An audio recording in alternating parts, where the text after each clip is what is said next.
శ్రీమాత్రే నమః. అందరికీ నమస్కారం అండి. శ్యామలాదేవి నవరాత్రుల్లో 5వ రోజు పూజ. అమ్మ ఇలా వీణాధారణిగా మా ఇంట్లో కొలువు తీరారన్నమాట. చక్కగా బుట్టబొమ్మలో కూర్చున్నారండి. బంగారు తల్లి వీణాధారిణి నా తల్లి ఈరోజు మా ఇంట్లో వీణాధారణిగా కొలువే తీరారన్నమాట. ఇలా చక్కగా పూజ చేసుకునే భాగ్యాన్ని అమ్మ నాకు ఈరోజు ఇలా ఇచ్చారు. చక్కగా దీపధూప నైవేద్యాలతో ఇలా పూజ అయితే నేను చేసుకున్నాను అనమాట. ఎంత అందం వచ్చేసిందో అమ్మవారికి ఇలా వీణ పెట్టేటప్పటికి. నా బంగారు తల్లి చక్కగా కూర్చుంది చూడండి నా తల్లి.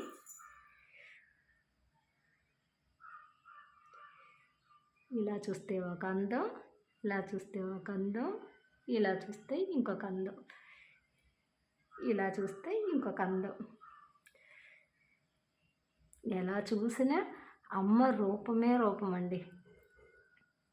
నా బంగారు తల్లి వీణాధారణగా ఇలా ఉన్నారు నా బంగారు. ఈరోజు మా ఇంట్లో నాకు ఇంత భాగ్యాన్ని ఇచ్చింది నా తల్లి.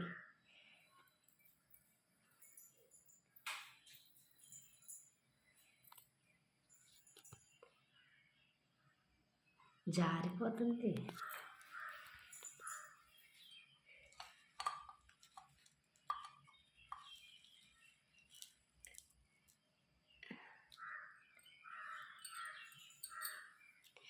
ఈరోజు శ్యామలాదేవి నవరాత్రుల్లో 5వ రోజు పూజ ఇలా చేసుకున్నాను.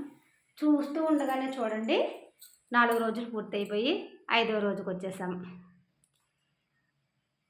శ్యామలాదేవి నవరాత్రుల్లో 4 రోజులు పూర్తయిపోయి 5వ రోజుకి వచ్చేసామన్నమాట. ఇంకా రాబోయే నవరాత్రుల కోసం ఎదురు చూసుకోవాలి. ఇప్పుడే మనం సంకల్పం చేసేసుకుందామండి. రాబోయే నవరాత్రులు కూడా మనం ఇంతే భక్తి శ్రద్ధలతో అమ్మని ప్రేమగా పూజ చేసుకునే భాగ్యాన్ని మనకి ఇవ్వమని ఇప్పుడే మనం సంకల్పం చేసేసుకుందాం. ఈ 5వ రోజే ఇక 4 రోజులు కూడా ఇదే భక్తి శ్రద్ధలతో ఇంకా కొంచెం ఓర్పుతో అమ్మని ఎక్కువగా పూజ చేసుకుని పూజించుకొని అమ్మ కృపకి పాత్రలు అవుదాం. అమ్మని స్తుతించుకుందాం, కీర్తించుకుందాం. ఆ తల్లిని మనకు తెలిసిన మంత్రాలతో చక్కగా పూజ చేసుకుందాం. అమ్మవారికి ఖడ్గమాల స్తోత్రంలో మనకి 16 నామాలు అయితే ఉన్నాయండి. ఆ నామాలు ఏంటో చెప్తాను. మీరు చదువుకోగలిగిన వాళ్ళు చదువుకోవచ్చు. ఈ మంత్రాలు చదువుకోవడం వల్ల మనకు మంచివి అమ్మవారు వాక్ సంపదనిస్తారంట. మనం ఎలా మాట్లాడాలి, మనలో నెగిటివ్ ఎనర్జీని అంతా పోగొట్టుకుని మనకు మనమే నెగిటివ్ ఎనర్జీని అంతా పోగొట్టుకుని మనం ఒక ఆకర్షణీయకరంగా ఉండాలని చెప్పి అమ్మవారికి మనకి ఇచ్చిన ఒక వరం లాంటి ఈ మంత్రాలు అన్నమాట. ఖడ్గమాల స్తోత్రంలో ఈ 16 నామాలు అన్నమాట. ఆ మంత్రాలు ఏంటంటే కామాకర్షిణి, బుద్ధ్యాకర్షిణి, అహంకారాకర్షిణి, శబ్దాకర్షిణి, స్పర్శాకర్షిణి, రూపాకర్షిణి, రసాకర్షిణి, గంధాకర్షిణి, చిత్తాకర్షిణి, ధైర్యాకర్షిణి, శృత్యాకర్షిణి, నామాకర్షిణి, బీజాకర్షిణి, ఆత్మాకర్షిణి, అమృతాకర్షిణి, శరీరాకర్షిణి. ఈ 16 నామాలు అమ్మవారిని జపించడం వల్ల మనకి మంచి వాక్ సంపదలు వస్తుందంట. మన ఇంట్లో ఉన్న ఈ మంత్రాన్ని మనం జపించడం వల్ల మనకి నెగిటివ్ ఎనర్జీ ఏమైనా ఉంటే పోయి మనకి ఆకర్షణీయకరమైన ఒక అద్భుతాన్ని మనమే సృష్టించుకోగల ఒక మంత్రం అన్నమాట. ఈ మంత్రాలు ఖడ్గమాల స్తోత్రంలో ఈ 16 నామాలు అయితే జపించడం వల్ల మంచిదటండి.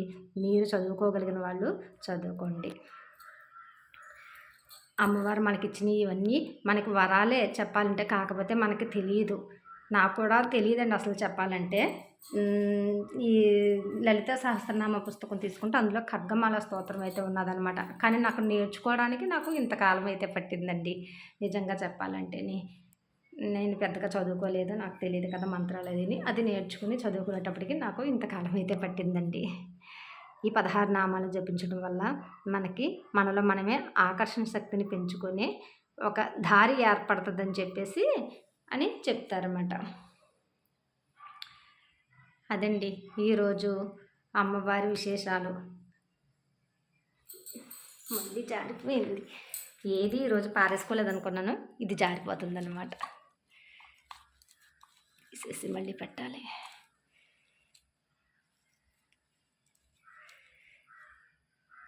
నిన్న ఈ బొట్టు పారేసుకున్నారు. శ్యామలాదేవి నవరాత్రుల్లో 5వ రోజు పూజ. అమ్మని ఇలా అయితే నేను పూజించుకున్నానండి. మీరు కూడా చక్కగా మీ ఇంట్లో అందరూ కూడా అమ్మవారి నామాలను, ఈ 16 నామాలను తెలుసుకుని, చదువుకుని, ధ్యానించుకుని అమ్మ ప్రేమకి అందరూ పాత్రులవ్వండి. నాకు తెలిసినంతలో, నాకు వచ్చినంతలో ఈ మంత్రం అయితే చెప్పానండి. మీరు కూడా చక్కగా పూజ చేసుకోండి అమ్మకి. ఈ 4 రోజులు కూడా ఎంతో భక్తి విశ్వాసాలతో అమ్మని పూజించి ఆమె ప్రేమను మనమందరం కూడా పొందుదామండి. రాబోయే నవరాత్రులు కూడా ఇప్పుడే మనం సంకల్పం చేసుకుందాం. అమ్మ ప్రేమని అందరం పొందాలని. రాబోయే నవరాత్రులు కూడా మేము ఇంతే ప్రేమగా పూజ చేసుకునే భాగ్యాన్ని మనకి ఇవ్వమని అమ్మని ప్రార్థిద్దాం. శ్రీమాత్రే నమః.